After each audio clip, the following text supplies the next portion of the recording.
ఈరోజు మనందరం గుర్తుపెట్టుకోవాల్సింది ఆమ్కా ప్రాజెక్టు పుట్టపర్తి నుంచి మన దేశ రక్షణ రంగం యొక్క సామర్థ్యాన్ని చాటుతుంది.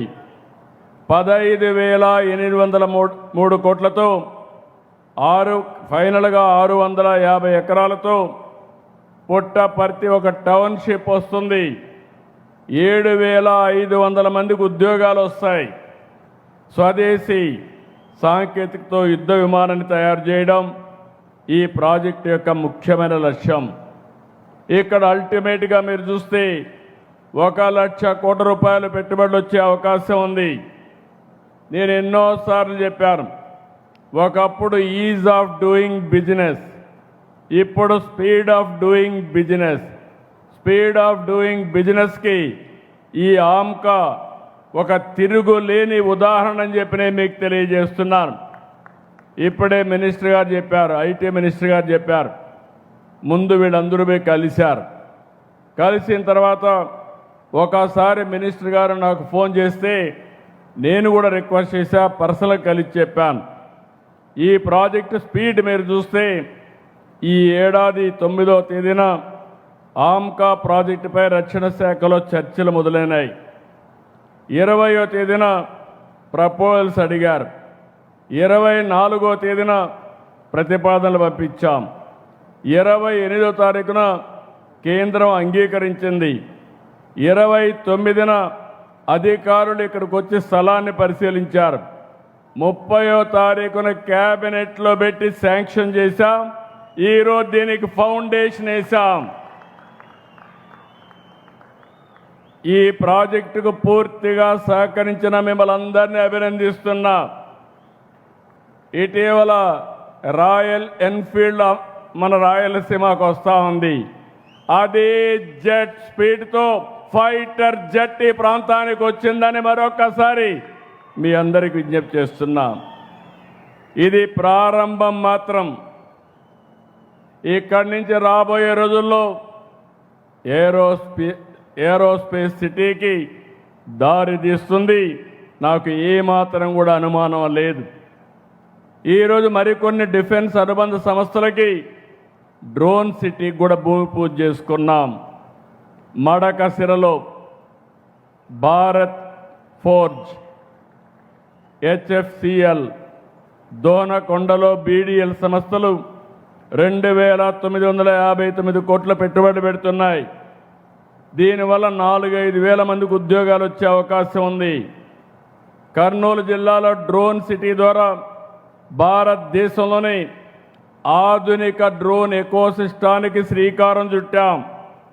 ఈరోజు 8 సంస్థలకి 686 కోట్ల రూపాయల పెట్టుబడులు వస్తున్నాయి.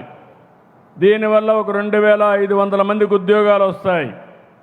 మనందరం గుర్తుపెట్టుకోవాలి, ఇటీవల కాలంలో ప్రపంచంలో యుద్ధాలు చూస్తే పెద్ద దేశాలతో సమర్థవంతంగా డ్రోన్ టెక్నాలజీతో ఫేస్ చేసే పరిస్థితికి వస్తున్నారు. భవిష్యత్తులో యుద్ధ రంగంలో ప్రజల రోజువారీ కార్యక్రమాల్లో డ్రోన్స్ చాలా కీలకంగా తయారవుతాయి.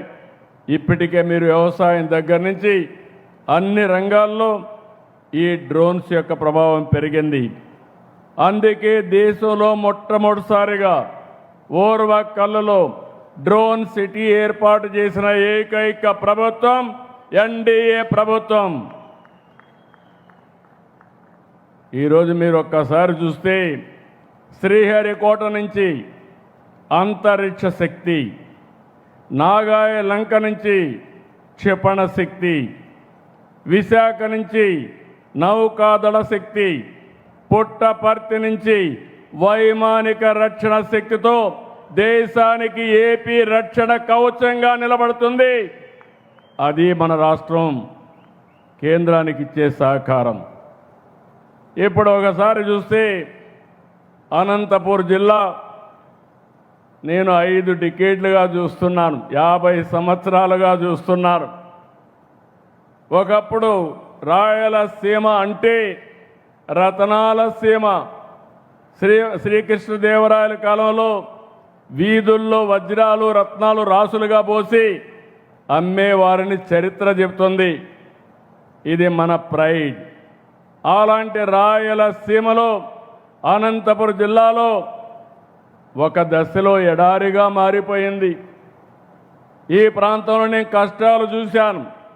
ఒకసారి కరువు వస్తే నీళ్లు లేకపోతే, పశువులను కూడా మేపలేకపోతే ఇక్కడ పశువుల కోసం క్యాంపులు పెట్టి ఆ రోజు ఆ గడ్డి కూడా ఎక్కడి నుంచో తీసుకొచ్చాం. పంటలు పండకపోతే, నీళ్లు లేకపోతే కనీసం ఒక్కసారి ఇన్పుట్ సబ్సిడీ ఇమ్మంటే నేను ఆ రోజు ఇన్పుట్ సబ్సిడీ శ్రీకారం చుట్టాను. ఇంకో పక్క మీరు చూస్తే నేను ఎప్పుడు హెలికాప్టర్లో ఈ ప్రాంతానికి వచ్చినా ఎక్కడ కూడా చెరువుల్లో నీళ్ళే ఉండేటివి కాదు, చెట్లు కూడా లేవు. అలాంటి రాయలసీమని పూర్తిగా మార్చిన ఘనత ఆ రోజు ఎన్టీఆర్ది, ఈరోజు తెలుగుదేశం పార్టీ ఎన్డీఏది. ఆ రోజు ఎన్టీఆర్ ఒకటే ఆలోచించారు, ఈ సీమకు నీళ్లు తేవాలి, జీవితాలు మార్చాలని ఆలోచించిన వ్యక్తి. కృష్ణా జలాలని రాయలసీమకు తరలించాలని హంద్రి, నీవా, తెలుగు గంగా, గాలేరు నగిరి సహా అనేక ప్రాజెక్టులు శ్రీకారం చుట్టారు. వాటిని పూర్తి చేసే బాధ్యత ఈరోజు మనం తీసుకుంటున్నాం. ఇది తప్పకుండా పూర్తి చేసి ప్రతి ఎకరాకు నీళ్ళు ఇచ్చే బాధ్యత ఈ ప్రభుత్వానిదని మీకు హామీ ఇస్తున్నా. జీడిపల్లి, గండికోట, చెర్లోపల్లి, గొల్లపల్లి ఉపయోగంలో తెచ్చాం. ఒక ప్రాజెక్టు ఏ విధంగా మారుతుందంటే, ఒక గొల్లపల్లి వల్ల కియా మోటార్ వచ్చే పరిస్థితి వచ్చింది. ఇంకో పక్క భైరవాని తిప్ప, పేరూరు ప్రాజెక్టులు త్వరలోనే కృష్ణా జలాలు ఇస్తాం. సమర్థ నీటి నిర్వహణతో సీమ గడ్డకు జలహారతి ఇచ్చాం. గవర్నమెంట్ ఆఫ్ ఇండియా సహకారంతో సీమ దశ మారుతుంది. నిన్ననే 1,00,000 కోట్ల ప్రాజెక్టుతో సీమ ప్రపంచానికి హార్టికల్చర్ హబ్గా తయారు చేసే బాధ్యత ఈ ప్రభుత్వానిదని మరొక్కసారి విజ్ఞప్తి చేస్తున్నా. రాయలసీమలో ఐరన్ ఓర్ ఉంది, లైమ్ స్టోన్ ఉంది, అనేక ఖనిజ వనరులున్నాయి. వీటిని సమర్థవంతంగా ఉపయోగించుకుంటాం. కడప స్టీల్ జూన్లో ప్రారంభించి 2028 డిసెంబర్ నాటికి పూర్తి చేసి కానుకగా రాయలసీమకి ఇచ్చే బాధ్యత ఎన్డీఏ ప్రభుత్వానిదని చెప్పి నేను మీకు తెలియజేస్తున్నా. ఈ ఖనిజ వనరుల్ని సమర్థవంతంగా ఉపయోగించుకుంటాం. స్టీల్ ప్లాంట్లకి, సిమెంట్ ప్లాంట్లకి శ్రీకారం చుడతాం. Solar, wind, pumped storage, renewable energy ఉత్పత్తికి సీమ కేంద్రంగా మారుతుంది. Defence, drone, space, aerospace, automobile, electronics, steel పరిశ్రమలు, అదే మరి సిమెంట్ పరిశ్రమల రాకతో రాయలసీమ నిజంగానే నేను ఎన్నోసార్లు చెప్పా, రాయలసీమని రతనాల సీమ చేసే బాధ్యత ఈ ఎన్డీఏ ప్రభుత్వం తీసుకుంటాం.